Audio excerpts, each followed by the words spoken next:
Dear friends, in accordance with Standing Order 108.2, the information session on the special report to Parliament on Air Canada has begun. Today we're seeing Calin Rovinescu, President and Chief Executive Officer of Air Canada, Ms. Arielle Meloul, Vice President of Human Resources, Louise-Hélène Sénécal, Assistant General Counsel of the Law Branch, and David Réau, Director of Government Affairs and Community Relations. In the first hour, we will hear the President, after which there will be comments. After his presentation, that is, there will be questions and comments. In the second hour, if I understand correctly, you will have to leave, but the rest of your team will remain with you so that we can do a second round of comments and questions. Welcome. I will give the floor to you. Thank you very much, Mr. Chairman. Ladies and gentlemen, committee members, it's a pleasure for me to be here today to respond to the special report by the Official Languages Commissioner and to show how Air Canada serves its clients proudly, both in French and English. Today with me, as you know, I have Ms. Arielle Meloul, Louise-Hélène Sénécal, and David Réau, Government Affairs and Community Relations Director. We're very proud of our ability to serve clients in the official language of their choice. We take good care to remain bilingual because we know that bilingualism is part of the framework of customer service that we wish to provide. Bilingualism is part of our corporate culture and is very important to me. We support bilingualism by each year investing millions of dollars in teaching languages and always emphasizing to our employees the importance of offering bilingual services. We were disappointed when we read the report the Commissioner tabled on Tuesday. He hadn't shared it with us beforehand. We disagree with the Commissioner's conclusions and with the modified plan that he suggests. The report fails to recognize what we've been doing for at least 5 years and what we have accomplished. For example, we have over 7,000 bilingual employees, while Jazz, a regional company that provides services for us, has almost 900. We have established and maintain a stringent assessment system to follow up on language skills in recruits and employees. We have established an assignment program for crew members that takes account of bilingual service requirements. Regardless of demand, bilingual crew members are assigned to every Air Canada flight. Their number depends on the aircraft involved. This is in the collective agreement. In a previous audit, the Commissioner recognized that we had bilingual crew members on every flight. Every 2 years, we reassess employees to ensure they maintain their language capabilities and provide additional training when needed.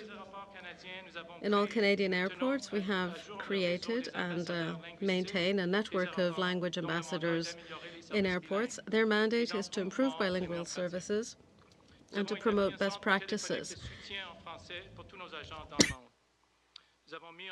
We have established a French language call center and recognize employees who offer excellent service in English and French.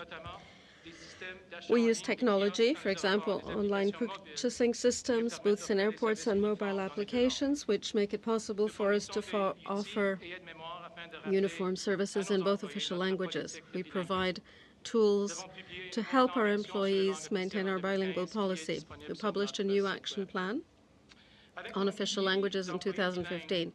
It's available on our website. With our thousands of bilingual employees, we believe that Air Canada is doing more than any other private sector company in Canada to offer bilingual services.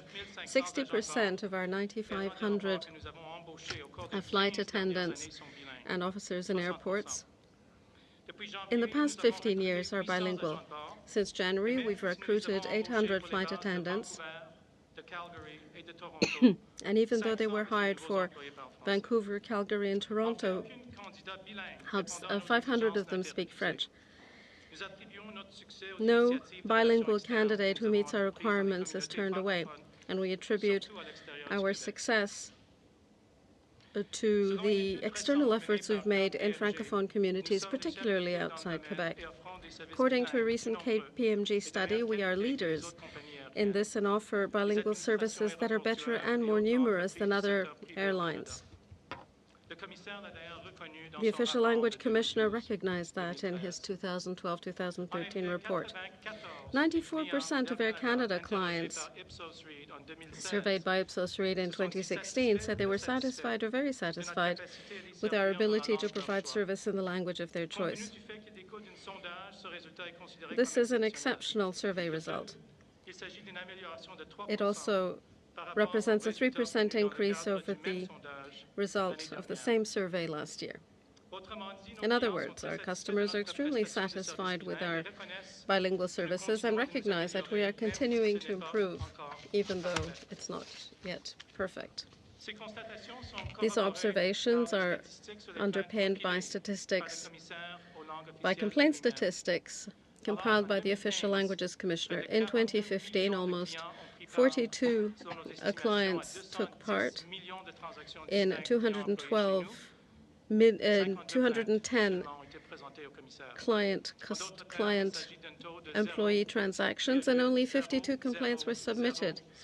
That is a rate of 0.00024% per interaction, less than 3/millionth of 1%. In spite of those results, we are fully committed to improving services in both official languages and have identified the following measures in our action plan. Improve communications for our employees to ensure that they are aware of our action plan and that the action plan is disseminated throughout the company. Continue informing all new employees of our language policy during their first orientation session.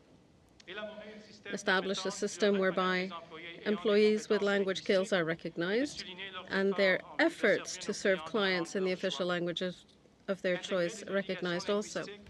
Integrate language obligations in executive performance plans.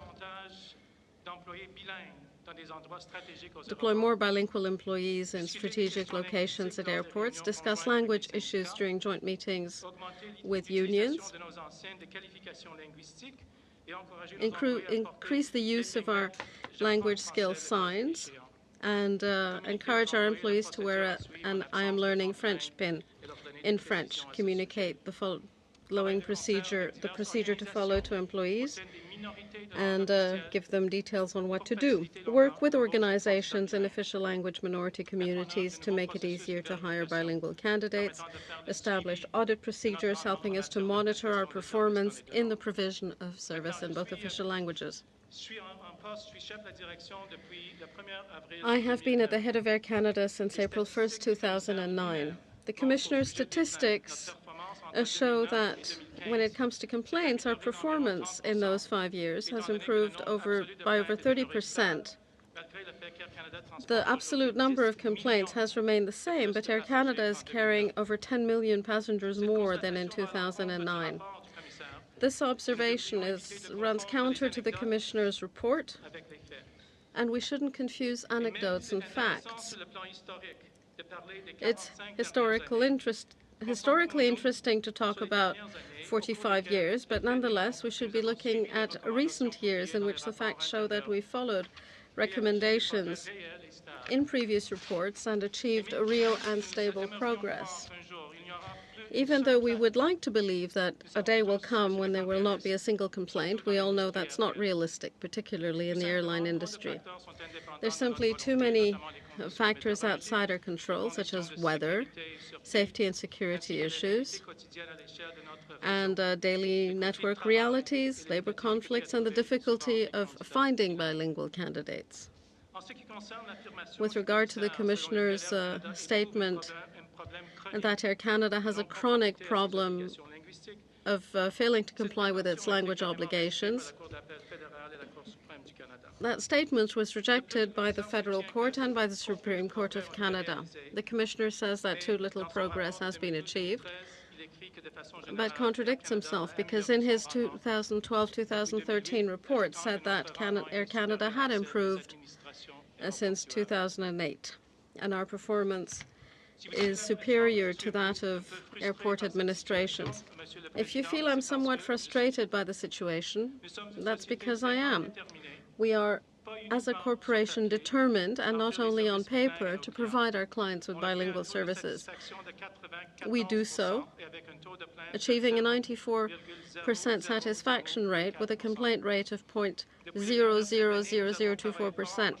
In the past 7 years, we have worked very hard to change the culture within Air Canada, achieved client service awards for service, diversity, and employee mobilization.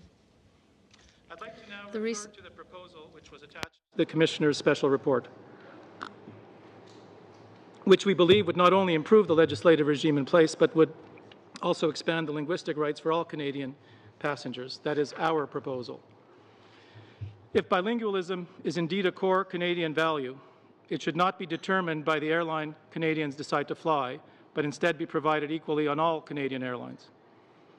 Without this proposed level playing field, we operate in a dichotomy where today, for example, Porter Airlines has no statutory OLA duty to provide bilingual service to its customers, but if Air Canada were to purchase Porter tomorrow, Porter would suddenly be obliged to provide an OLA standard to those same customers.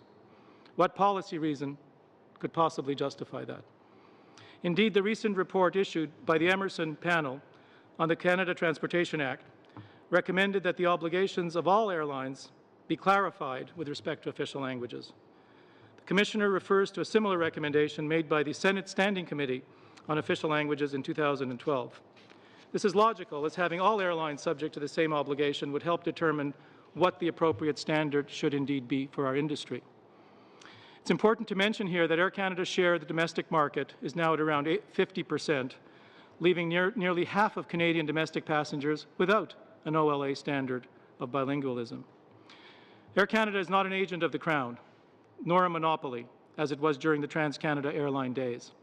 Developing a new industry-wide legislative regime for bilingualism should take into account the realities in which other successful Canadian airlines, like WestJet, like Porter, like Air Transat, like Sunwing, and others also operate. No doubt you'll all recognize that running an airline is a complex business. We carry millions of passengers on elaborate domestic, international, and transborder itineraries to more than 60 countries around the world using sophisticated equipment. Every day we contend with different and unexpected challenges, such as weather and other forces of nature, health problems of our crew and staff, mechanical issues, scheduling issues at connecting carriers, security issues, unruly passengers, crew duty day limits, or even, sadly, socio-political events. These can disrupt our highly interdependent network and leave scheduled aircraft and crews out of place, requiring immediate substitution, sometimes making it difficult to assign bilingual crews. Private sector airlines cannot be regulated as if they were government agencies. While the Office of the Official Languages Commissioner may have expertise with government agencies, the issues in the business world are often different. We're constantly faced with these operational and safety issues where we simply cannot make compromises. For example, we recently faced a situation where a small aircraft operated by one of our regional carriers from Bathurst, New Brunswick, had its sole flight attendant suddenly fall ill. One flight attendant, and she fell ill. The only replacement available on short notice was unilingual. We had two choices: cancel the flight and ruin the schedules of every passenger on board with a domino effect on their connecting flights, their business and family obligations, or use a unilingual flight attendant. There already exist instruments and organizations designed to safeguard the rights of airline passengers and to ensure carriers meet their regulatory obligations. One in particular is the Canada Transportation Agency, which assesses all sorts of issues, taking into account the reality of air travel. The CTA has the expertise to factor in the operational constraints of the airline business. It can incorporate safety, international regulations, and other industry-specific considerations into its decisions. Now, Mr. Chairman, I would like to conclude with a final observation that the challenges Air Canada faces in regard to French services tend to reflect the nature of our country itself. The proportion of Canadians who are bilingual is, according to statistics, 17% and less than 10% outside Quebec.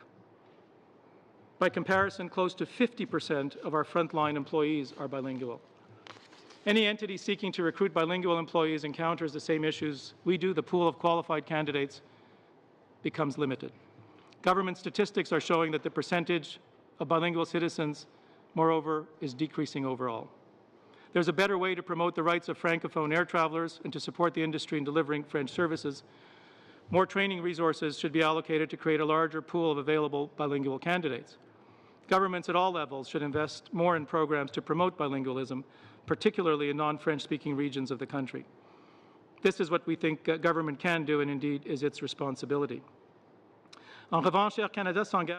By contrast, Air Canada is committed to do what I said earlier, make targeted recruitment efforts, formulate training programs, continue awareness raising in Francophone communities outside Quebec. We also intend to take other measures, create helpline for employees, distribute our own bilingual glossaries, and appoint language ambassadors, as well as other things.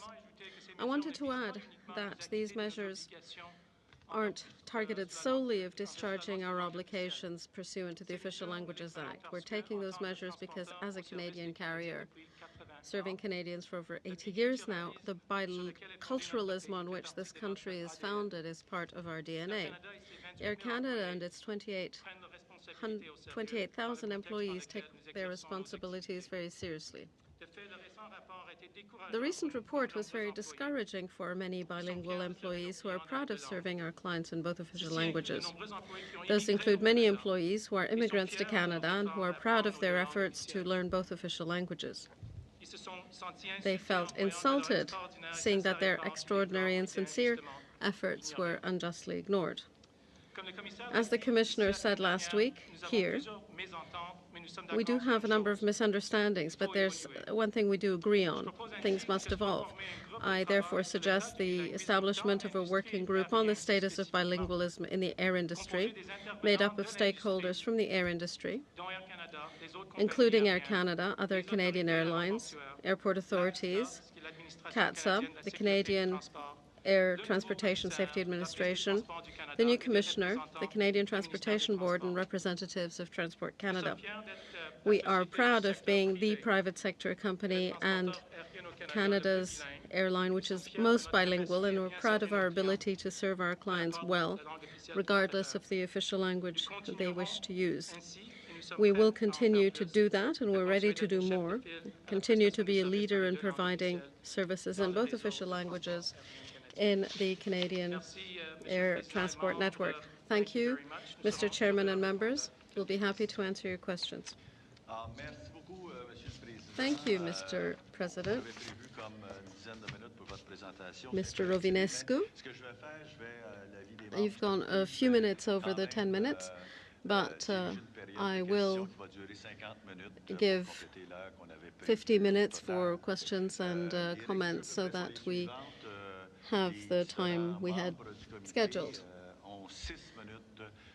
Committee members have 6 minutes for their question and answer. So without further ado, since time is short, I will begin with Mr. Bernard Généreux. Thank you, Mr. Chairman. Thank our witnesses for being here today. Since time is short, I'm going to be direct and ask you to be equally direct in your answer. If I understand your statements correctly, you don't have a problem at Air Canada. You don't have a bilingualism problem. Is that your question? You feel you don't have a problem. From what I heard in your statement, you don't believe you have a problem. What I've just said is that Air Canada is probably the most bilingual private sector or corporation in the country. Being a private sector company, we have some constraints and have to face some realities of life. We have a number of programs. We have been evolving. In the past 7 years, we have made tremendous progress. When we look at all the figures, the number of complaints, the surveys we do, we are making progress. Are we perfect? No, and we'll never be perfect. But that said, I think we've made a lot of progress and are continuing to make progress, and that's why we were surprised by some of the statements in the Commissioner's report. Air Canada is an airline that's different from other airlines. It was a government-owned airline, but when it became a private company, there were some conditions applied. One of those conditions was compliance with official languages and official language requirements.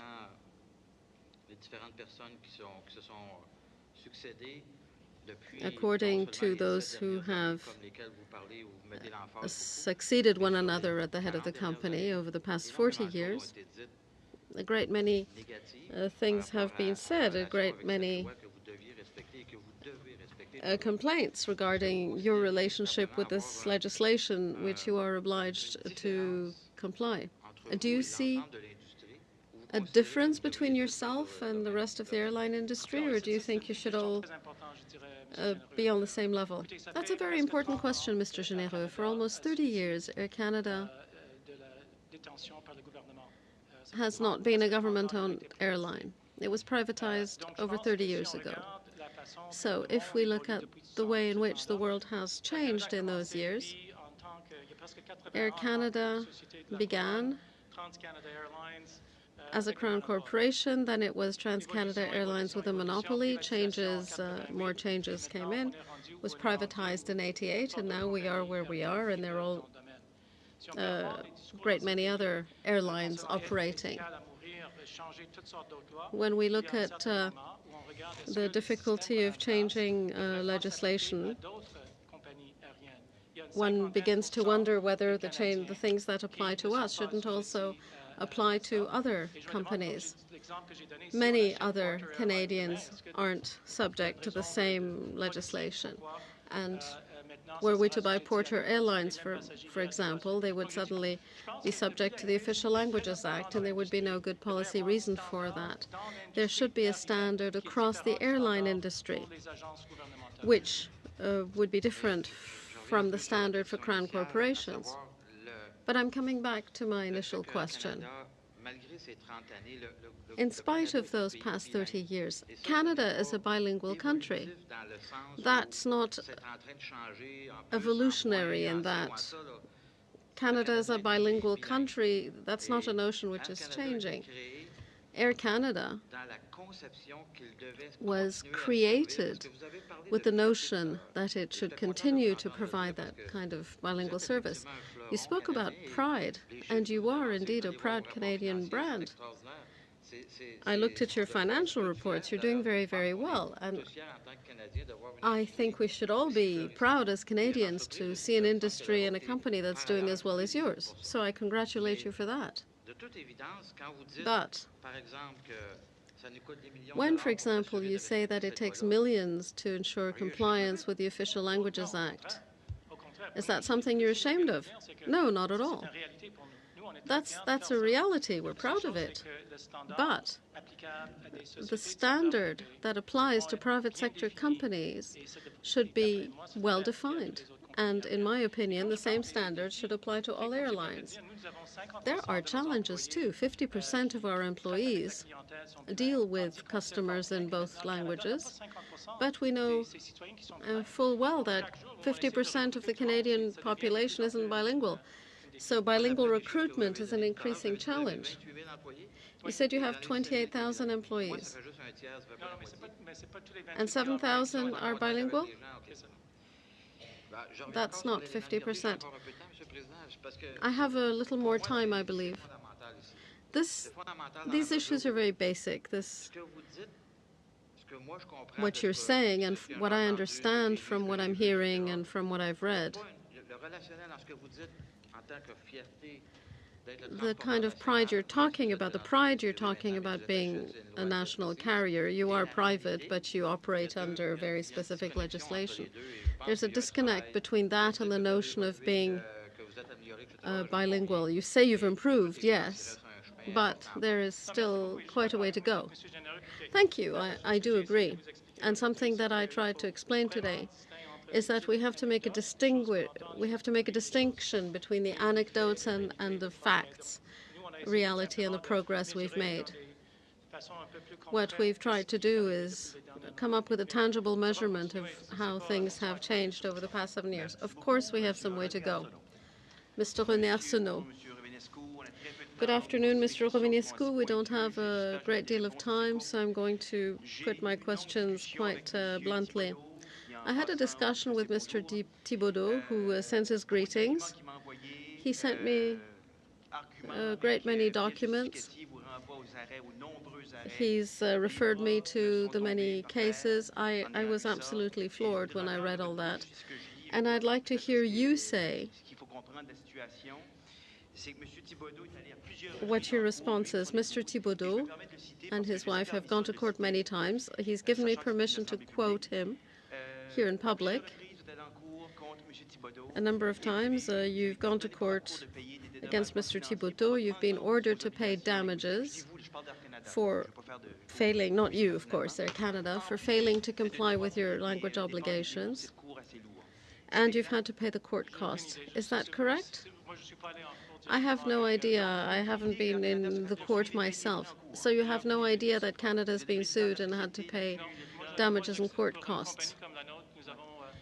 Well, in a company like ours, we have a number of cases that go on, and an issue like that one and that kind of expense isn't submitted to me for approval. I was talking about language-related complaints. The other complaints don't concern us at the moment. So I'm telling you that Air Canada has had to pay thousands of dollars. And do you keep a log of the money you have to pay out in response to official languages complaints? No. The question is, do you keep logs? No, I have my files. Could you give the clerk a list of the legal proceedings filed against you following a court order? Well, that shouldn't take long. One moment, please. I just want to understand the answer. Following a court order? Well, following a ruling, the amounts we've paid. The amounts we've paid out following a ruling, we can certainly provide. Mr. Rovinescu, there is a case in 2012, case number 246.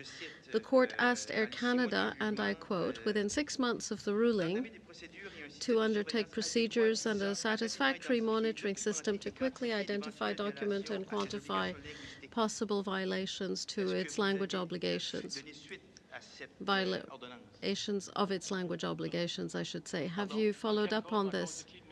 What case is this? Yes, this is one of the proceedings intimated by Mr. Thibaudot. That judgment was overturned by the Federal Court of Appeal, and the Supreme Court of Canada confirmed that we had no obligations and that the order was not appropriate. If I understand correctly, the Supreme Court decision was that domestic flights were subject to the Act but not international flights? No, the Supreme Court decided that subject to the Montreal Convention. Yes, I know the answer, but here's my question. Did the court not say that for domestic flights you were still required to meet your official language obligations? Well, we have an obligation to provide official language services wherever demand warrants it. But damages can be paid only in the case of domestic flights. Your company has paid settlements and settled out of court as a result of complaints filed with Air Canada. Could we obtain a log of that? There are confidentiality rules governing our dealings with people. Once something is public, providing details is one thing, but if I could remind you, we carry 42 million passengers a year. We have 5 points of contact, so there are millions of points of contact and millions of discussions with our clients, and this is not information we can share. But you do seem to be aware that complaints are filed directly and you settle out of court. I'm not interested in having the names of the clients. I do understand the notion of confidentiality. Can we have a listing of the amounts awarded out of court without saying who they've been awarded to? I'm asking. When you settle those complaints, which are filed directly with Air Canada and therefore do not go through the Official Languages Commissioner, in your opinion, are those not complaints that go under the radar and therefore are not included in the Commissioner's statistics? I'm really not able to speculate about things that may or may not pass under the radar, or if people complain or not. All what I can tell you is that there were 52 complaints out of 200 million contact points, which constitutes 0.00024%. But you understand my question. You're referring to official complaints, and I'm talking about complaints that were settled secretly under the radar. So would it be possible, Ms. Senecal, to give us the list of the number of complaints, the number of times that you settled complaints privately? With your permission, Mr. Arsenault, I believe it's the committee that would ask you for that information. We can't force you to do that, although we could present a special motion. So we are asking you for your cooperation in this matter. We will examine this at our earliest convenience. I don't need the names, I only want the numbers. Thank you, Mr. Arsenault. Mr. Choquette. Thank you, Mr. Chair. And thank you to all of you for being here today. I'll just go back to what Mr. Généreux said earlier. We're very proud of the institution that is Air Canada, and we're also very proud of the fact that it is a bilingual institution, which is subject to the Official Languages Act. We hope that you feel the same way, and I think I've heard that you do. Now, I asked a question in the House of Commons to Mélanie Joly, the Minister of Canadian Heritage, who is, of course, responsible for official languages, and she said that in the circumstances, given the report, it's clear that Air Canada needs to respect the law. The status quo is unacceptable. And she continued to say that she would speak to the Minister of Transport and ask the committee to study this report. Now, have you had any communications either with people in the Minister's office, the Heritage Minister's office, or the Transport Minister's office following this report? Well, as you know, the report was issued last week. The report was issued last week. It was presented, or it was discussed, rather, before this committee, I believe, the following day. So that didn't leave a lot of time to discuss and debate the content of the report. That said, we've been clear that we need to have rules that apply to the entire industry. We will continue to repeat that message. We also believe that the Commissioner's office is not necessarily best placed to study private sector companies or airlines in particular. So that's why we are recommending that, well, to come back to the report, you may have been in contact with the Minister of Transport, given that, unfortunately, Bill C-10, which we disagree with because it will move a lot of jobs, but the Liberals were quick to move on that. And I know that you are making a lot of efforts, but in 2014-2015, the Commissioner noticed that there was only one recommendation out of 12 which had actually been applied, and that's from the 2011 report. How do you account for that?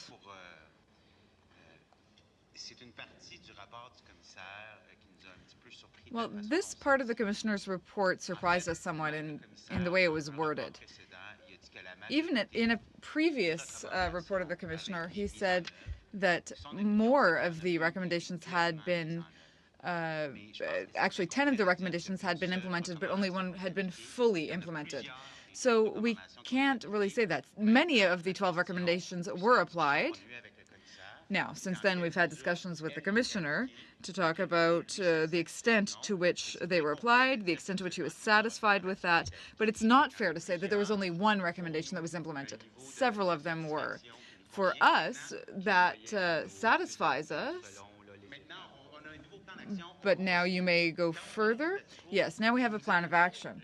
And when it comes to the status quo, I can tell you, the status quo does not exist. Bilingualism and our application of our bilingual policy is constantly evolving. We hire new employees every year, which makes our company even more bilingual every year. Now, looking at the Commissioner's 2012 report, I'll read it here in English. Okay, I'm sorry, I don't have a lot of time. Perhaps we can talk about this in the second hour. I just want to talk about this report because, of course, you quoted it.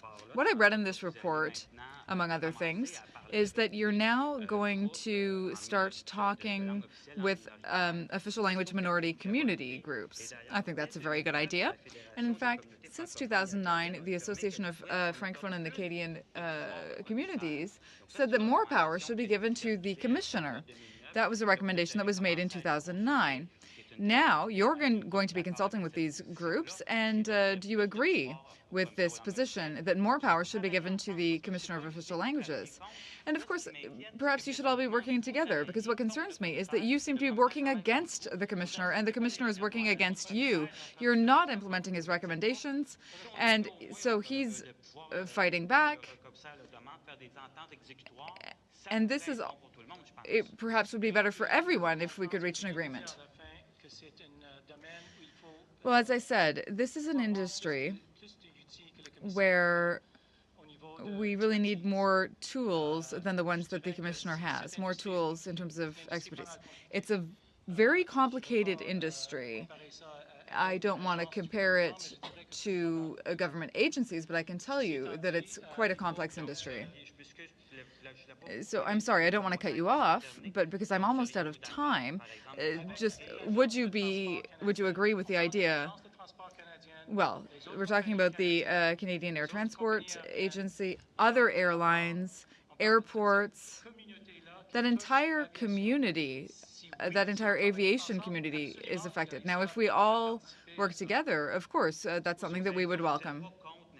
So you're not necessarily against the idea of agreements between the Commissioner and yourself, so that you're not clashing, because the problem now is that you seem to be working against each other and not finding any solutions. So, well, I'm not saying yes to that. I don't know if that's something we can do or not, but what I can tell you is that we're going to be working more closely with the aviation community, and we're going to be also working closely with the Canadian Air Transport Agency, which understands the industry much better. Thank you, Mr. Lefebvre. Thank you, Mr. Chair. In the Commissioner's report, the subtitle refers to the 5 decades of work with Air Canada. So this is not the first time you've been dealing with such issues. Even though in your presentation you spoke about improvements and progress and your desire to progress, I certainly applaud your efforts, but I think everyone on this committee feels that there's still a lot of work to be done. So I'd like to know, what is your budget for court cases? Do you have a budget for that? Well, no, because a case could have to do with competition or anything else. We don't know exactly what cases we'll be facing from year to year. Recently, we had a long case that had to do with cargo. We hadn't budgeted for that. It was unexpected, but certainly we expect that there will be a certain amount required to fight court cases. No, I'm not talking about language-related issues. I'm just saying, in general, do you have a budget for court cases? Well, we have a budget for the company, but not for specific cases, not for specific prosecutions. It could be for finance or something else. So for the company, yes. So for court cases. Now, there were 14 cases in the last decade that had to do with language rights. And that's just what we've seen. And that's what we saw in the Commissioner's report. So I find that's quite a high number, because it's clear to me that if they're taking you to court, there were other possible ways of resolving the issue that were not successful. Okay, Ms. Senecal might want to speak after, but first of all, I'm going to repeat this. 42 million passengers. This is not like a government department. 14 cases over a number of years with the number of passengers that we have. To me, it's not a high number. Ms. Senecal? It's not 14 cases over the last decade. It's not? No. It's not 14 in the last decade. So just to come back to that, how many cases were resolved privately? Well, looking at cases dealing with official languages, there was one, this is 20 years ago, which was resolved with the Commissioner. It was to do with service in Toronto and Halifax, and that was resolved through mediation. Another question. How much do these court cases cost you overall? How much in the last decade or the last 15 years? I don't have those numbers. I'm sorry. I don't have them with me. Would it be possible for us to obtain them? The numbers for the last 10 years? Well, there's very little. They were resolved internally. So you have your own lawyers internally to deal with this? Well, we have lawyers. We have court cases that we have to deal with. I'm responsible for all cases worldwide. So it's hardly anything, really. Thank you, colleagues. Mr. Romanescu, I listened to what you said. You clearly said that you feel frustrated, and I sensed your frustration. But I also want to make you aware of a situation. We don't want to reprimand anyone, and we don't want to keep to be lost in the past. We want to solve the problem. Here, there's a real will to see the Official Languages Act respected, and we also want Parliament to set those laws, and we want to make sure that the government can decide how these issues are solved. Now, our goal is just to have all organizations, public and private, respect the laws. That's what we want. And we think it's important. Now, there's something that you said. You said the proportion of bilingual Canadians is 17%. Well, now that's an interesting number, because the idea behind that, which I can see in this document, which was submitted as part of your brief, is that you see this as a burden. You see your obligation as a burden. But there is something that you have control over, and I'm going to ask if you would be ready to issue a directive as president of the company. Now, I'm referring to the Linguistic Action Plan. I'll read it. Measure 13 on the collective agreement. When contracts are renewed, we have to discuss different ways with the union that we can respect the Official Languages Act. Now, this is our act, and you're talking about talking to the unions about how you can better respect our laws. You can see why I'm reacting to this. This is a public law which has precedence over all contracts, including collective agreements. So my question is very specific. Are you ready to commit and to issue a directive that would ensure that all of your contracts respect the collective agreement? And there shouldn't need to be any negotiations, because this is dealing with a public law. Would you be ready to issue that directive? Well, the law applies whether I issue a directive or not. But as far as the collective agreements are concerned, now you're a lawyer yourself, so you would know this, unions sometimes have a different point of view. And in some cases, whether it has to do with seniority, whether we're dealing with a pilot or a flight attendant, there are certain employment rights, labor rights, which come into play. So if you'll allow me, I don't have a lot of time. I'm sorry. You're still discussing this almost 30 years after the law was passed. Now, it seems to me that we should be doing more than just talking. We should be able to ensure that contracts respect the law. Things change with time. In the Parliament, you're talking about medical assistance in dying. Well, 30 years ago, a doctor's ability to end someone's life was not so obvious, Mr. Diorio. So obviously things change, and things will evolve over the years. Thank you very much. Ms. Lapointe. Oh, already. All right. I thought it was my colleague's turn. That's all right. Mr. Sanson.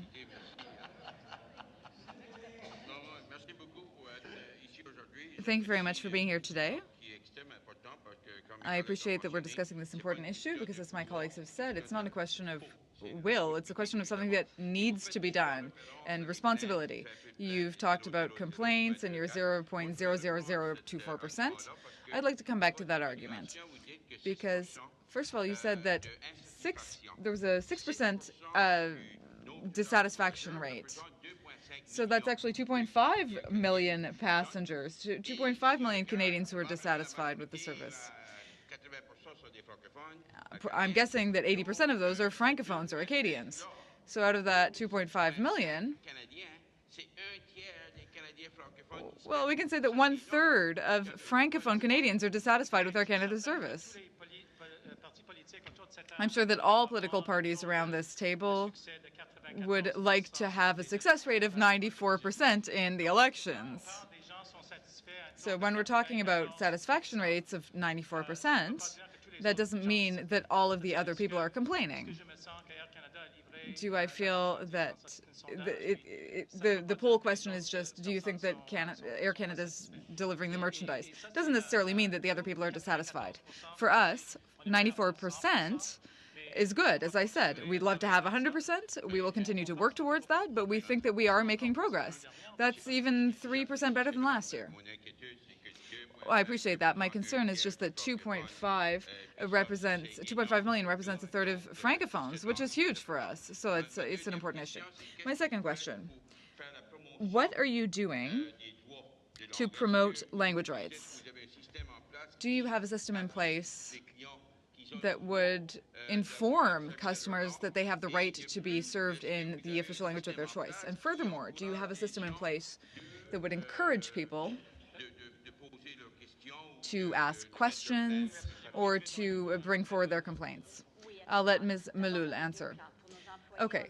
First of all, for our employees, we do a lot of raising awareness. Our employees know that they have the duty, the responsibility to provide service in both official languages. And if they are unable to do so, they need to tell the customer. As Mr. Rovanescu said, they need to say that they're unable, and they need to say, just wait a moment, I'll find someone who can speak your language.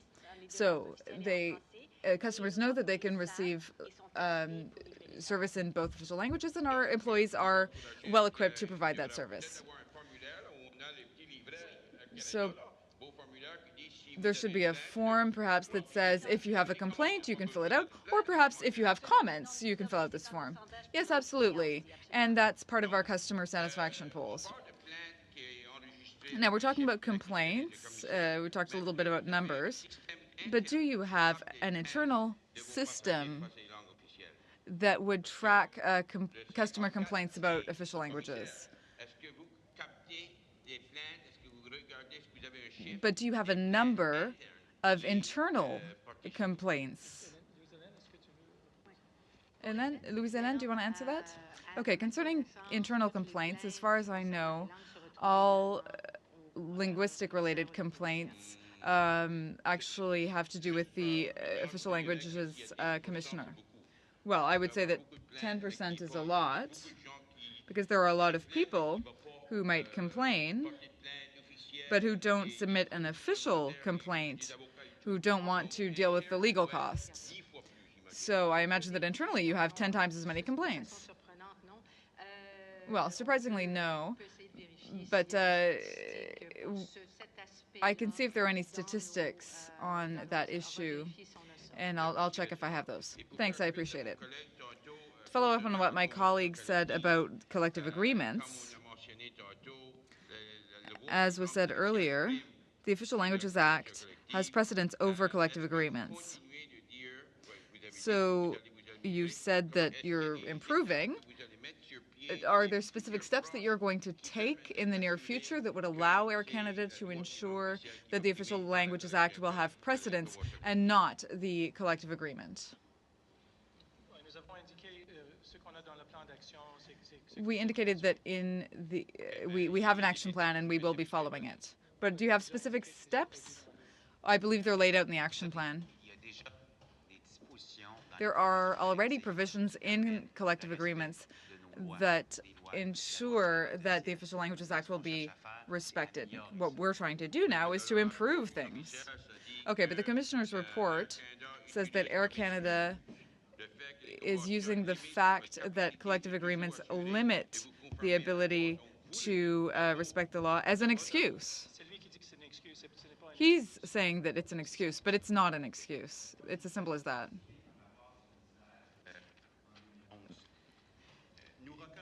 He said in 2011, we recognize that Air Canada is making efforts to ensure that there is always at least one bilingual flight attendant aboard and 2 on larger aircraft. If there are multiple flights, that's the case too. So these are rules that already exist in the collective agreement. Ms. Boucher. Yes, good afternoon. Good afternoon to everyone.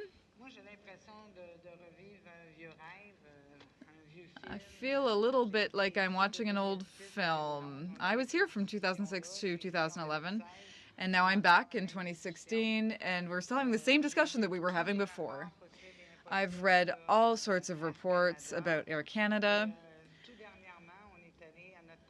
and recently I was in I went to my party convention in Vancouver from Montreal, and on that flight there were 3 people on the 3 staff on the flight who only spoke English. My brother next to me asked for a glass of water, and he was told, "I'm sorry, I don't speak French."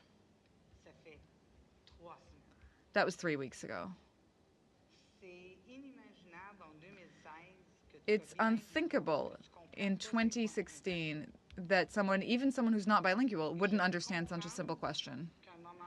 I understand that at a certain point, the Official Languages Act can be complicated, difficult to respect, but in Canada we have 2 official languages, French and English. And in 2016, we shouldn't still have to fight to get service in our language. 50 years, 6 official languages commissioners, 1,000 complaints over the years, just as many recommendations. When I look at this, I think they don't get it. They don't understand. And I just want to know, what have you learned over all of those years, after all of those recommendations made by parliamentarians? Or rather, perhaps I should say, what did you not understand about the fact, how did you not understand that you were subject to the Official Languages Act? For the layperson looking at this situation, it's very frustrating.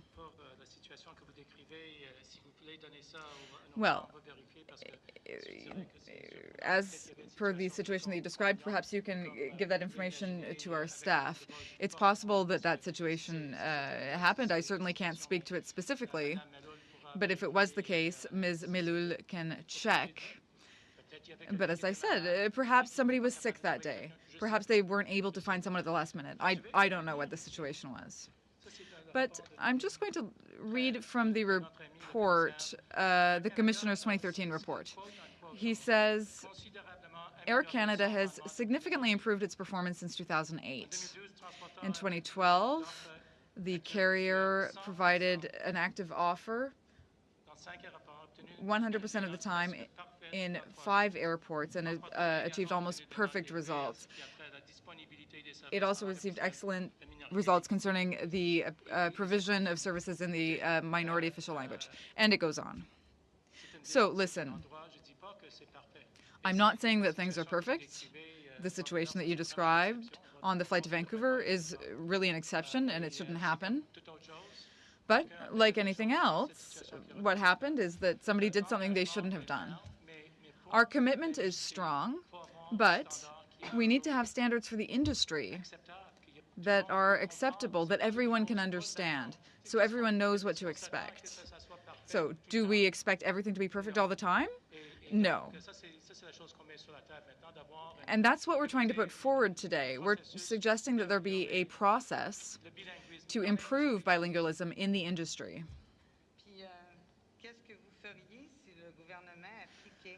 And what would you do if the government applied all of the new provisions from the Commissioner's report? Would you respect all of those? Well, we're against a lot of this. We don't think it's appropriate. And our suggestion, as I said, is that there be some group making recommendations that actually has expertise in the aviation industry. So if I've understood correctly, if the government were to implement all of the recommendations, you would not accept them, and that would be a definitive no on your part? What I said is that we are against the Commissioner's recommendations, and we will continue to fight for a system that works better than the current system. And what would be an ideal system in your opinion? Well, it's the one I just described. It would be a system that lays out specific rules with clear expectations for the industry so that there could be a process. That's what we expect. And if on a given flight the service was not there, then there would be consequences. But those standards should apply to everyone. And you will be able to read more about this idea in the written comments that I submitted. So for you, what would be the impact of not accepting the recommendations? Were you saying there would be no impact? If the government gave you a list of rules to follow and you said no, what would be the consequences? We only got the Commissioner's documents last week. We haven't had time to study them with our lawyers in that short time. We will continue to see what we can do. But as I said, this needs to be something that applies to the industry as a whole, to all airlines. But what I want you to know is that not all airlines report to the government. Now, you were privatized. Air Canada signed a contract. You are responsible for respecting the Official Languages Act. The other companies are private, and they were never subject to the laws of the Government of Canada or to that specific law. So I understand your frustration, which you've expressed many times. And I actually found your submission a little bit aggressive in its tone. But these other airlines were not subject to the Official Languages Act. And when you were privatized, you signed a contract. I didn't sign the contract, you did. So just a minute. You are subject to the Official Languages Act. What will it take? What will we as parliamentarians have to do to ensure that this is respected? The law is respected. We do respect the law. And as I said, it's not as though this were black and white. The process is complicated. We have a 94% satisfaction rate. Now, I know you don't want to hear this number again, but it's 0.00024%. So we respect the Act. That's the first point. Secondly, there was no contract signed. The way privatization works is that the government of the day decides to privatize a company. So in 1988, the government decided to privatize Air Canada, and at that time, they laid out certain conditions. Given the scope of Air Canada. They decided to lay out those conditions, and since then, Air Canada has made up a certain market share of the industry. So, as I said, in Parliament now you're discussing medical assistance in dying, and that's an issue that has evolved, just as our industry has evolved. I'm sorry, Ms. Boucher, your time is up. So with your permission, we will move on to the next MP. Ms. Lapointe. Thank you very much for being here. I'd actually like to make a suggestion. Now, my colleague who was on a flight to Vancouver and wasn't able to be served a glass of water. Now, you said you have mnemonics to help your employees. Perhaps you could give them a little flashcard that says, this is a glass of water, so that they could understand. Because if somebody doesn't understand a request for a glass of water on a flight from Montreal to Vancouver, that's just disgraceful. It seems to me that you should be able to educate your employees about that. It's very frustrating for me as a francophone to see that people are not being served properly. And I'm not done. I'm going to continue here. Another thing. Have you had a similar experience yourself on any of our flights? That's not what I'm talking about. I'd like to continue. Ms. Lapointe, please continue. If you go on Air Canada's website to register a complaint, there is a tab which is specifically for language-related complaints. So I was surprised to find that you don't have a list of the number of complaints and that you're not able to give us that number or to give us that list. Well, I said that we would try to get back to you on that. Well, you have that button and that tab on your website. Now, slightly different line of questioning concerning human resources. There is a loan, a bilingualism loan, worth $800 per year. Do you have anything like that that is provided to your employees?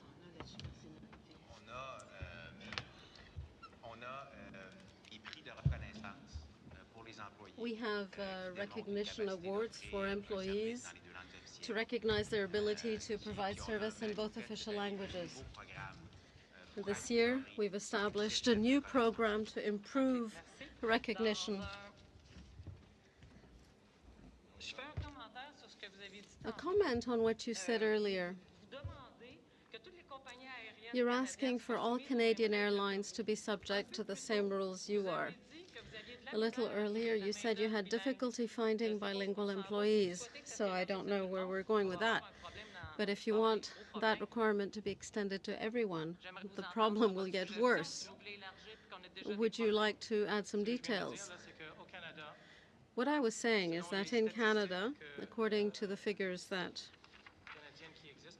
we have, probably from the Canadian census, which is now mandatory, we are told that 17% of Canadians are bilingual. Those aren't my figures. 17%. Outside Quebec, 10% of Canadians are bilingual. But people dealing with our customers within Air Canada, 50% are bilingual. So I said that we're well ahead of the Canadian average of available people. When I'm talking about a standard by whom, or by which rather, everyone will be measured, I believe that standard should be applicable to everyone. My riding is between the two airports in Montreal, and I know a lot of people working in the airline industry, and 50% of residents are bilingual. You've been the president of Air Canada since 2009. You're also the president, or the chairman, I should say, of Star Alliance. Star Alliance has companies that are required to work with more than one official language. There's Swiss, Brussels Airlines, Adriana Airways. And given that you've been president of Star Alliance for a few years now, have you found best practices that you can apply to official languages? I think that everyone, particularly in Switzerland, Austria, Germany, provides service in several languages. But their reality is somewhat different because they look for people who are multilingual. That would be a problem for us because quite frequently it's very difficult to incorporate people who speak languages other than English and French. Their dynamics are very different. Our figure of 50% bilingual client services personnel is very good. I don't know if it's higher than theirs, but it's certainly among the highest. So they have 4 languages. We have only 2. Swiss, the personnel often speak German and English, but maybe not French as well, for the most part. When you said 50% of client services personnel, these are the people dealing with clients. Yes, correct. Thank you. I'll share my time. My colleague has a question. Mr. Arsenault, following up on what Ms. Boucher said, perhaps you, Ms. Sénécal, know that you're paying settlements on complaints. I don't know how much people are paying. I do know, or how much people are being awarded. I do know that the court awarded 1,500. For example, the people who were on the flight with Madame Boucher, do you have any recollection of sums like 1,500? Is it easier for Air Canada to pay 1,500 or another amount in secret? Is that easier than complying with the Official Languages Act? Well, no, that's not quite it. Certainly, on the Montreal-Vancouver flight, there were passengers destined for international flights, but paying 1,500 in settlements, that's certainly not something we do every day. Thank you. Thank you, Mr. Robinescu. If committee members wish, well, we're keeping the rest of your team with us during the second hour to continue the discussion. And if committee members wish to hear you again, we can see you at another time. I'd like to thank you for being here today. Thank you.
Reprenons notre séance. We're resuming the session. Thank you very much for having remained behind. Since we no longer have to introduce you, we've already introduced you. We'll move right on to a round of questions as planned, with 6 minutes per member. If any of you wish to share your time, please let me know, and that'll be fine. And we'll begin with Mr. Généreux. Thank you, Mr. Chairman, and thanks again to the witnesses for having been here today. Now that your boss is gone, the mice will play when the cat's away, so please do play. In Mr. Rovinescu's answers, my colleague was saying that she felt his statement or his answers were somewhat aggressive. I'm using the word she did. So what we seem to understand from outside Air Canada is that there is some frustration. Mr. Rovinescu talked about it, and it really seized me. Employees were disappointed in the Commissioner's report because the Commissioner didn't recognize their efforts. I find that very unfortunate because I have a company myself. I know that we make a great effort to serve clients well, and that often isn't recognized. Here we're in the public domain. We're dealing with the public. We're in the public eye. The efforts you're making that Mr. Rovinescu talked about, they're considerable. I didn't have an opportunity to speak earlier, but in the past 5 reports, you've estimated that the cost of providing 2 million. No, 2 million is the training budget only. It's the budget for language courses. That doesn't take into account the cost of translation, translating signs and pictograms, double advertising. That's not included. And what I'm saying is not a complaint. It's just for things to be clear. 2 million is the training budget only. It also doesn't take into account the travel of employees while they're studying. Are these amounts stable from year to year? Do they remain the same? Yeah, please don't touch your microphone. It'll be turned on for you. If I could come back to the beginning of your question. You used the word aggressive. I would prefer to use the word conviction. Yes, we have said we're somewhat frustrated because what emerges from the reports is that things didn't go that well. But what we're trying to deliver and what we are delivering is something that works, and that doesn't come across in the report. Quite often employees who said they were disappointed at the report, well, that's the feeling they've shared with us. Many efforts are made. We are always making an effort to improve at Air Canada, and that was recognized in the Commissioner's report. But it takes a great deal of effort, and that effort isn't always recognized. Is there some possibility of taking this whole issue, which has been going on for years, and taking a more positive tack in a way that brings this relationship between the government and Air Canada into a more positive, in a more positive light? When we send messages to our employees, they're always positive. We see bilingualism as being part of the quality of service we deliver. I understand, and I understand Mr. Rovinescu's conviction, his view that it should apply to all of industry, that the same criteria should, that's fairly clear. But the frustration you seem to feel within the company, that we can see in a number of activities or actions in everyday life, we have the feeling that Air Canada has a culture that doesn't much like the requirement to serve people in English when Mr. Rovinescu says that only 17% of Canadians are bilingual. No, that's something that one would perceive only from the Commissioner's report. It's the tone in which our efforts and our improvements, our actions are judged by the Commissioner. The reference to the Supreme Court of Canada, let's bear in mind that these rulings are very recent, and the Commissioner went to court to say that, or to try to show there was a systemic problem. But the court said that the evidence was not sufficient to support the Commissioner's allegations, and the court said that there was no systemic problem, although they recognized that in some cases there had been non-compliance with the legislation. But the court recognized these were isolated cases that did not justify exceptional measures, since Air Canada is aware of its obligations and applies them. Mr. Sanson and Mr. Lefebvre will split their time. Thank you. I have a number of questions about your survey. You refer to your survey in which 94% of people profess themselves satisfied. The company Asori conducted the surveys. Could you tell us what method was used in those surveys? It's an independent survey conducted by Ipsos Reid. They surveyed 5,300 passengers, asking questions on the passengers' degree of satisfaction with the bilingual services they had received. Could you please provide us with a method used or with a copy of the survey? Well, we'd have to check with Ipsos Reid. Could we have a copy of the mandate you gave to Ipsos Reid that you set out in the call for tender? Yes, we can look at that. We do that survey every year, but we can certainly check. If I may add, one moment, please.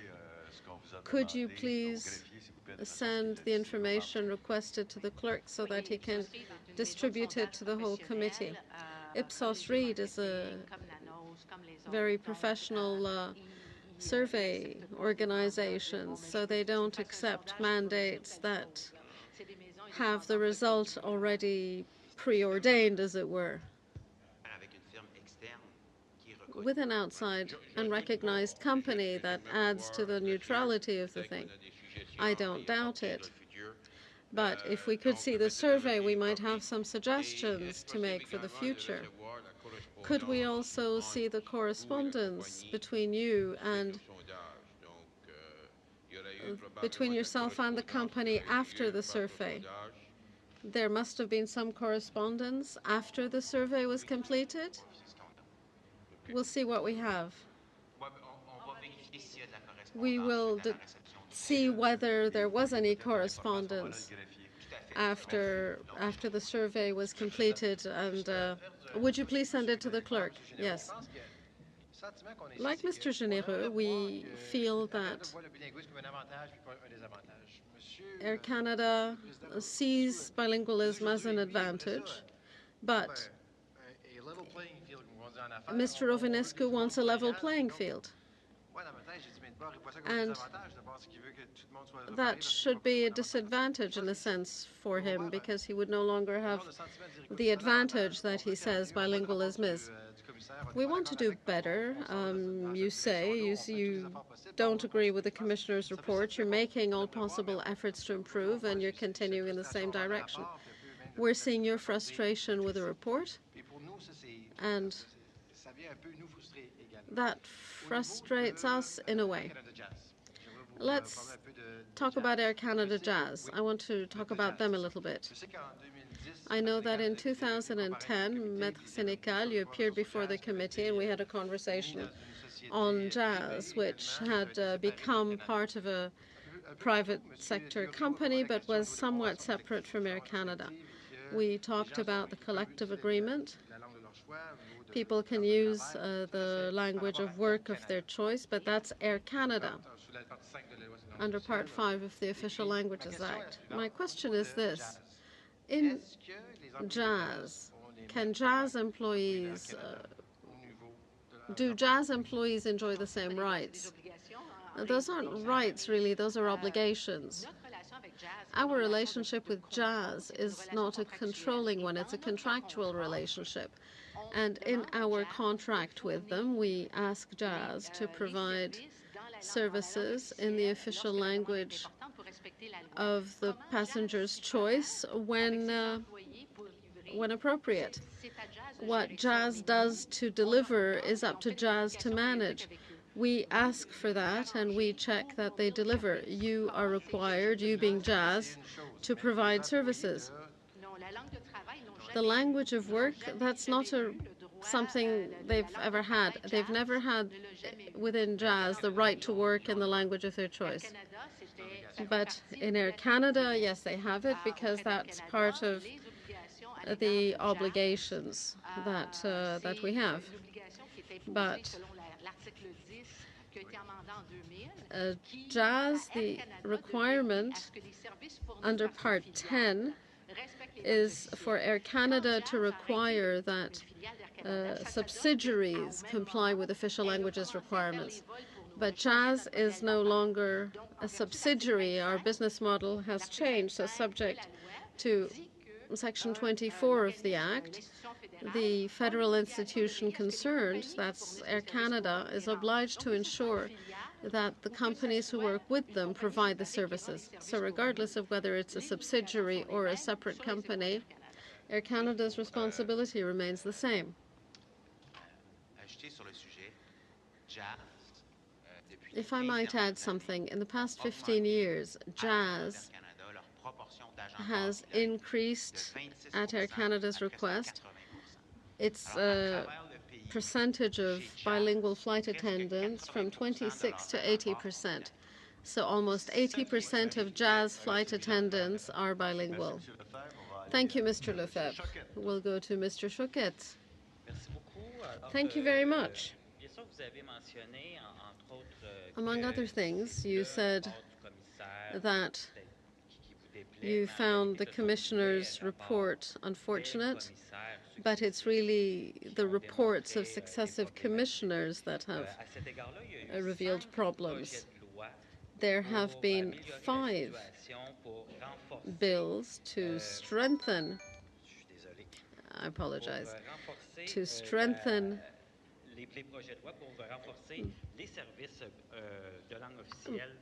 official language services within Air Canada in 2005, 6, 7, and 11.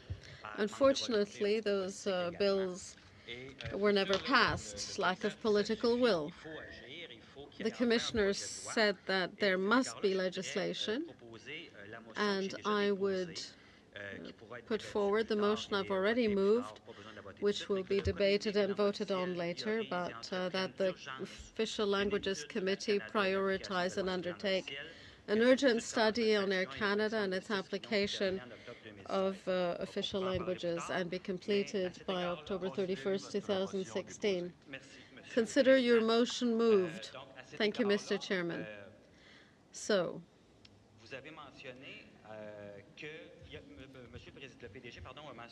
Mr. Rovinescu said that none of the Commissioner's recommendations were acceptable.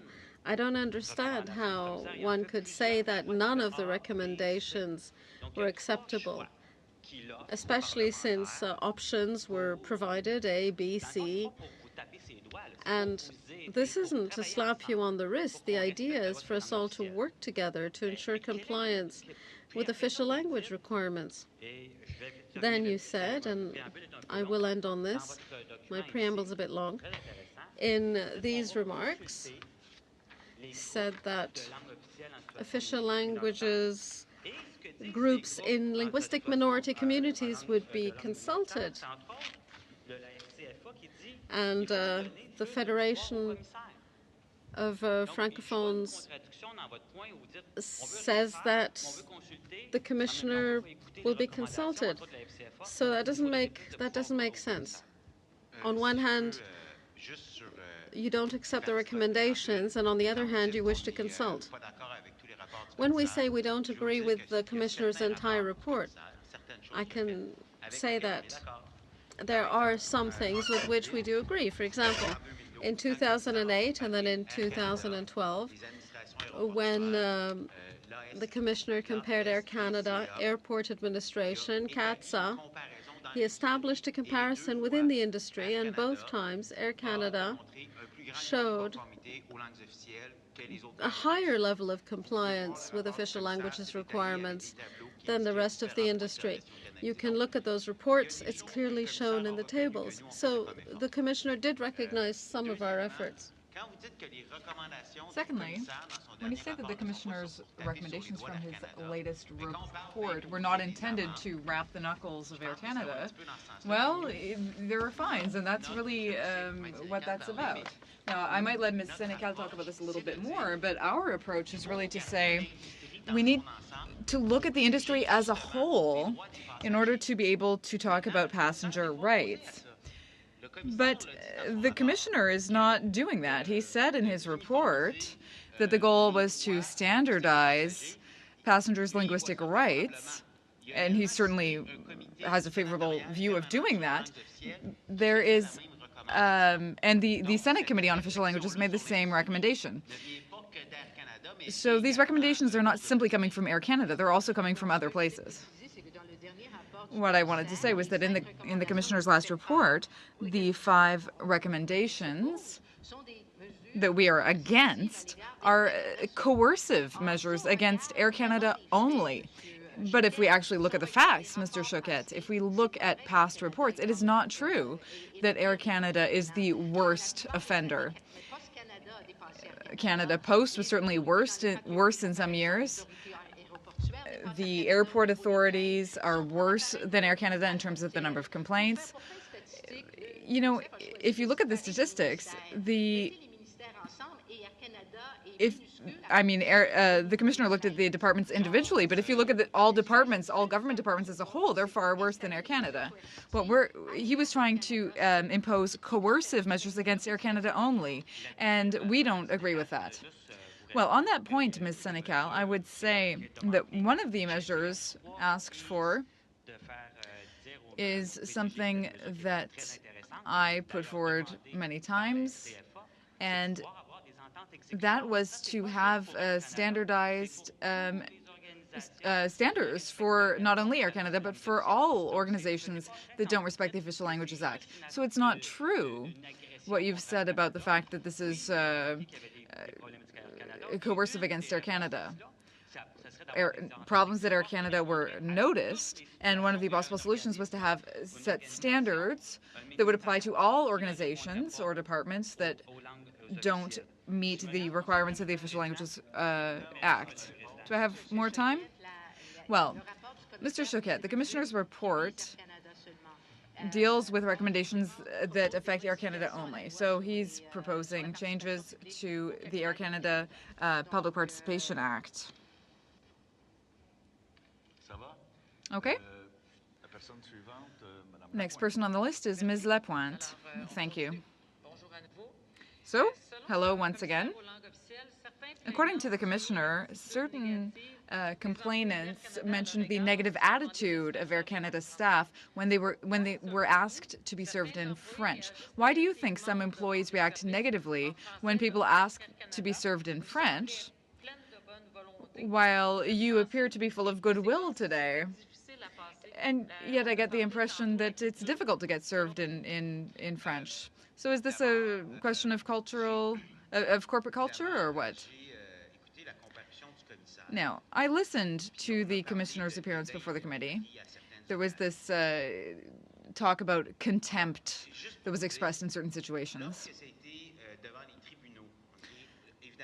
But when this came before the courts, the Thibodeau case, for example, the court specifically said that there was no contempt from Air Canada staff, and that the staff did not have a contemptuous attitude. Well, no, there was a talk of disdain and contempt, and honestly, that affected me. Well, what I said was negative attitude. Well, concerning your second point, obviously, people's attitudes are subjective and personal. We try to encourage all of our employees to have a customer service-based approach and attitude. And then we have to just reinforce the message all the time. And we're doing that. And I can certainly show you that we have a whole series of tools. You mentioned photos. Well, we have a little notebook of vocabulary for our employees. Just very simple things. And we're also making cards and flashcards with simple words that they can use. Now, would you be able to submit those to the committee? Yes, of course. But clearly some employees haven't received this because even on this flight from Montreal to Vancouver there were problems. Yes, but when we're dealing with thousands of employees who have to provide customer service, we can repeat the message over and over, but we need to keep doing that. That's why I say there is no status quo. Things are constantly evolving, and we're making a real effort. Now, it's also important that managers work on this. Every 6 months, all new Air Canada managers come together, and what we do is we make a presentation just about official languages to managers. Even if these aren't people who are dealing with the public, we tell them, this is why bilingualism is important in our company. Apply it within your department, be aware of it, and then we give them 3 or 4 simple directives, things that they can do every day. So there's no magic formula. It's a question of repeating simple messages over and over, and we're doing that. All right, thank you. I think we will certainly encourage you to continue improving in that respect. Now, I used to work in customer service, and I can tell you, if an employee didn't treat the public properly, within an hour, they were reprimanded. They were told very quickly that customers are our livelihood, and the customers who are in your aircraft are the ones who represent your livelihood, and I think it's important to treat them well. When I read that linguistic complaints primarily came from people who want to work in French, and that seems to be a problem for some of your employees. There were 3 to 5 complaints per work about the language of work. Otherwise, it's not a big problem internally, not at all. Earlier, I talked a little bit about complaints, customer complaints, but how does it work if someone wants to file a complaint? I mentioned the website earlier, but when someone uses your service, when they are reserving a ticket online, for example, is there a way for customers to be informed of their right to file a complaint? And if so, where would customers find such information? I believe it's in the magazine En Route. Concerning online services, of course, they're both in English and French. It's totally equal, and that applies to the app, to the kiosks, to the website, and everything. Straight off, you choose your language of choice. If you call the toll-free number, you say the language that you prefer, and then you are directed to the proper agent who will handle your call in the language of your choice. So it's already established very clearly on our website. And the magazine titled En Route is at every seat as well on the airplane. You talked about customer service, which is very important. Essential, you're right. One thing that you have to remember when it comes to official languages within the industry is that operationally speaking, sometimes it's very difficult because employees move a lot. They move within the airport, there are gate changes. But at the call center, that's a lot easier to manage because we have employees. 60% of our employees at call centers are bilingual, and so it's very easy to redirect a call. But in an environment that is constantly changing, like an airport, sometimes that's more difficult. So the solution to that is to talk to employees and inform them, and also to recruit bilingual people as much as possible. And we are absolutely determined to do that. Thank you very much. Now, Mr. Arsenault. Thank you, Mr. Chair. I'd like to just clarify something from your document. The document which is titled, let me just find it here,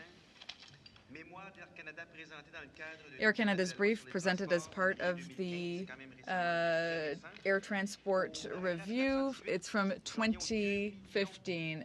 At paragraph 418, concerning the budget for complaints, you said that this only concerns language training, but you also said that the $2 million allocated to respecting the Official Languages Act includes the following: teachers' salaries, language tests, recruitment programs, and employees' salaries. And that's particularly for employees who deal with official languages-related complaints. Okay, so what's not listed there is the whole budget for translation, for all of Air Canada's documents, for the website. That is not included in that budget. Those are additional amounts provided by the company. And they help us respect our obligations under the Official Languages Act, of course, but they also help us provide a high level of customer service, and they help us with training. Concerning full-time employees, employees who deal with official languages complaints, do those employees have lists of the number of complaints that they receive? For example, would they have a number? Well, they deal with those files with the commissioner. They are in regular contact with the commissioner. They have regular phone calls, and they do other things too. The employees who deal with complaints, official languages complaints, also have other duties. So the employees process complaints, but in their job description, they also have other things to do, related things.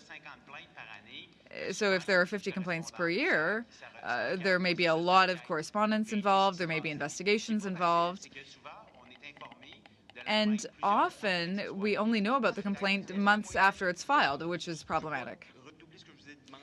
No, I don't want to ask my question again, but is it possible to get the exact number of complaints that pass through Air Canada's office? Yes, we're going to check that for you, and we'll send the information to the clerk. Would it also be possible to get a copy of your recruitment plan? Our recruitment plan. I don't know if we have a document about that. What do you want exactly? Well, in your brief, you talk about the recruitment program. Well, it's not a document per se. The recruitment program is just sort of the totality of all of our efforts to recruit people. So it's your recruitment policy, really. Yes. Can we get a copy of that policy? Well, I can check, but I think what we mean by the policy is that we explain to our recruitment team what the linguistic obligations are so that they understand that there are certain obligations they need to meet. I'm sorry to interrupt you, I just don't have a lot of time. When you say that this is part of the 2 million, it's really not. You don't have a recruitment policy or program that has a specific budget. Yes, we do. Let me give you a concrete example. Recently, we were trying to find agents who could work at the airport in St. John's, Newfoundland. Now, finding bilingual people in St. John's is difficult. So we sent 2 people. We were in contact with the Francophone Association there to meet with possible candidates. So we took this initiative as part of our recruitment efforts. Is that documented? Well, we have a lot of initiatives like this that we go forward with if necessary. And we've done similar things in Calgary and Edmonton as well. When we're recruiting flight attendants, we send people into Franco-Albertan communities to talk about our needs and to try to recruit people there. But, that doesn't mean we have a document. Okay, I understand. I just don't have a lot of time here. Now, you often say that other airlines in Canada don't have the same obligations, they don't have to deal with the same burden, and this is sort of difficult in terms of competition, in terms of a level playing field. Have you measured in any way the advantage that Air Canada has by providing bilingual services? Do you have a process that would allow you to measure and understand the added value that that provides to your company?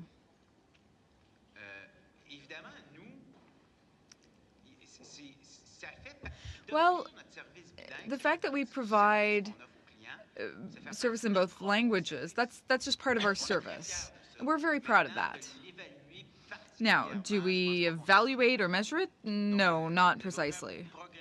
So you don't have any program or study or evaluation method?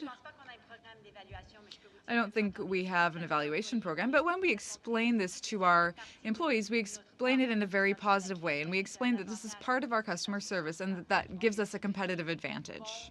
So we say it's good to be bilingual, it's important, it's part of our customer service approach, and as David said earlier, it's always presented in a very positive manner. Do I still have time, Mr. Chair? Just a few seconds. Well, thank you.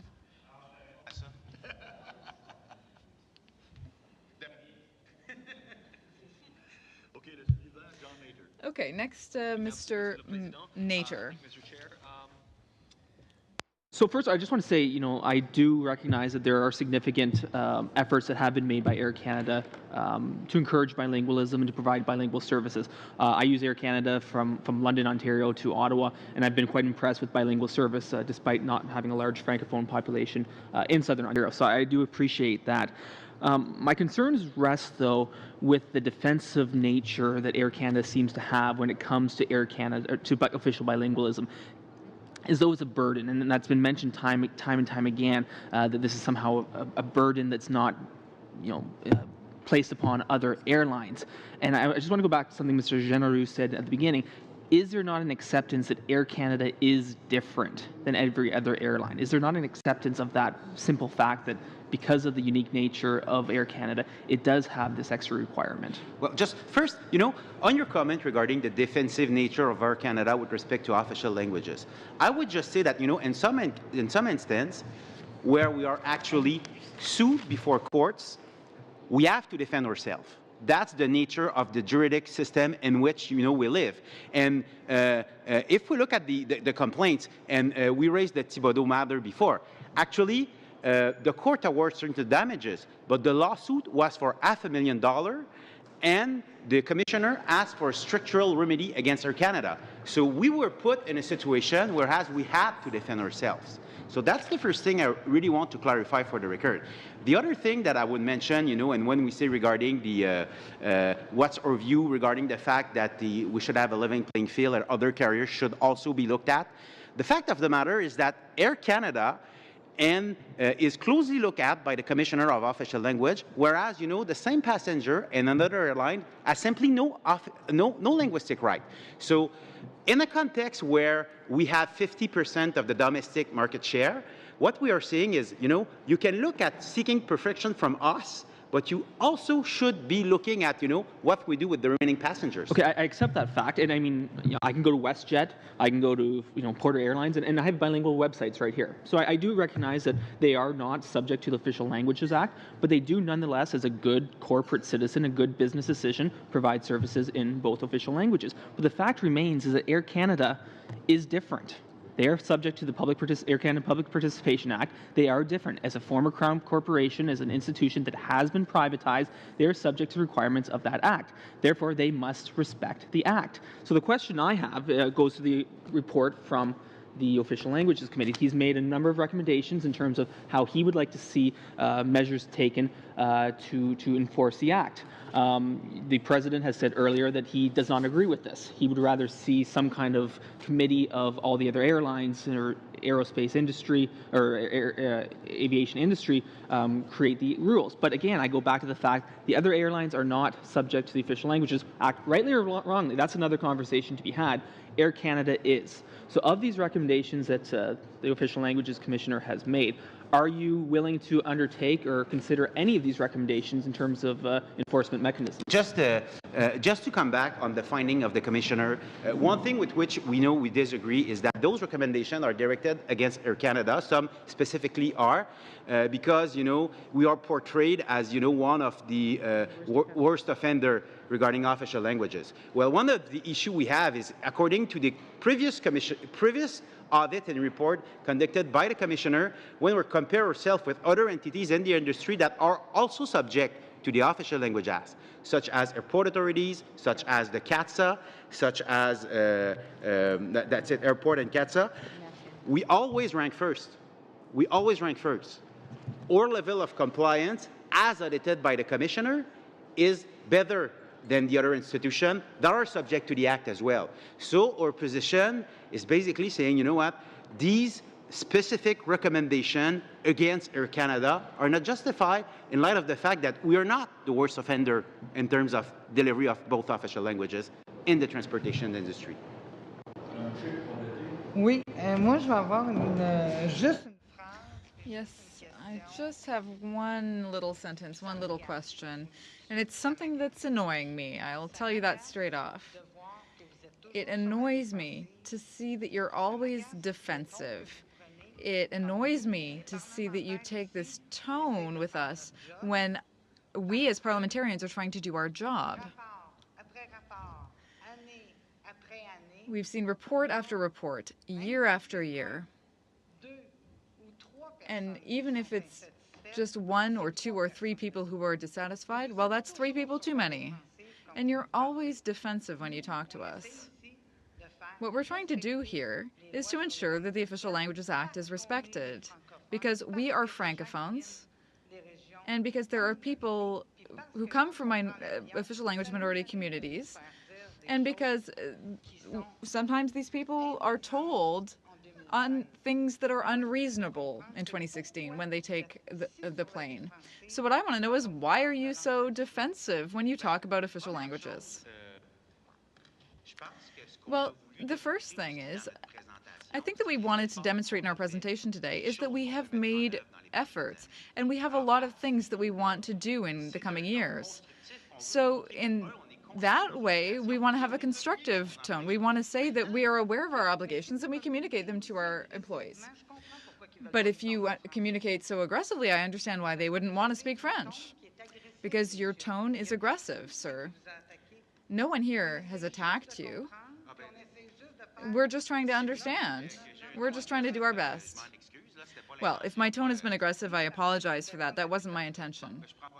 Well, I think that was the case earlier. Well, I'll take that under advisement. Ms. Boucher, I just want to add that the reason we are surprised and disappointed, and the reason that we want to defend ourselves, is that the Commissioner chose to say that Air Canada is one of the worst offenders when it comes to the Official Languages Act, when in fact the reports and statistics simply don't support that conclusion. What the Commissioner has said is that Air Canada does this. He doesn't talk about the industry as a whole, but he says, well, Air Canada needs to have coercive measures applied against it. Air Canada only. And so we're trying to say, look at everything that we're doing. Look at all the progress we've made. Look at the fact that the Supreme Court confirmed that there was no systemic problem. Look at all that and try to see that it doesn't make sense to have these complaints directed only against Air Canada. It's misguided.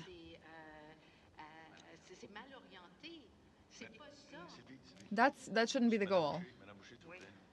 Ms. Boucher, we're going to conclude. Your time is up. I might just make a final remark before we finish. On Air Canada's website,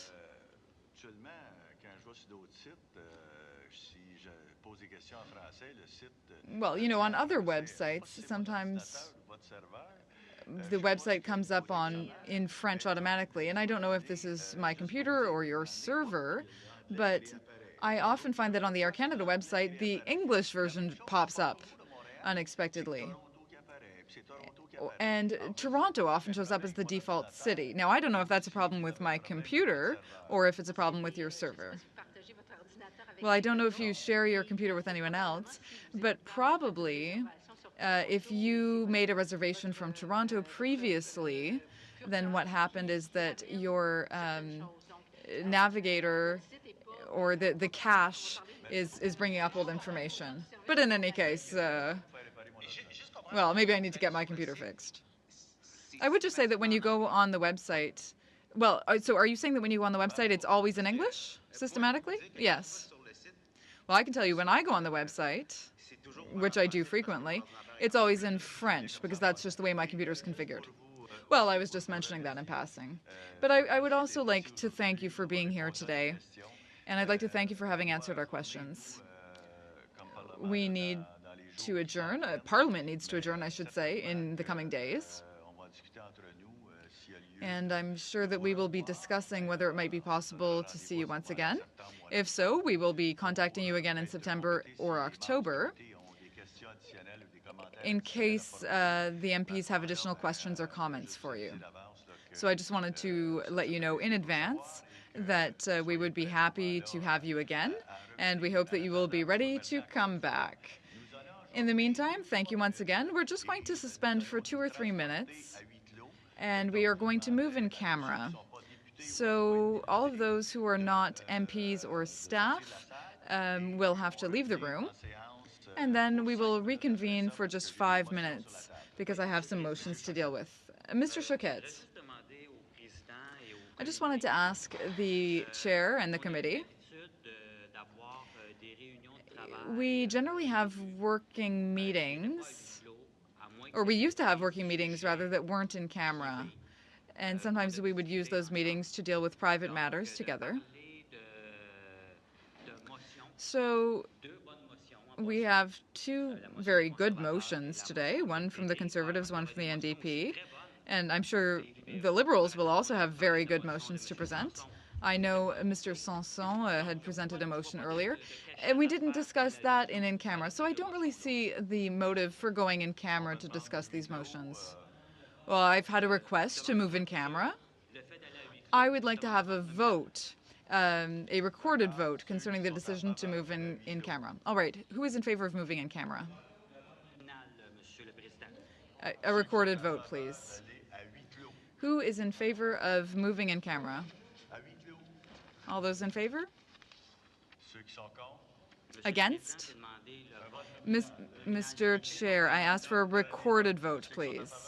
All right, very good. Once again, all those in favor of moving in camera, please raise your hand. Mr. Arsenault, Madame Lapointe, Mr. Lefebvre, Monsieur Sanson, Monsieur Vandal, Ms. Boucher? No, public, please. Mr. Généreux, public. Mr. Choquette? Well, I am opposed to moving in camera, and I think it would be really unfortunate if we did. Ms. Boucher? Against? So the motion is passed, and we will move in camera. Merci beaucoup. Thank you very much. We are suspending for 2 minutes.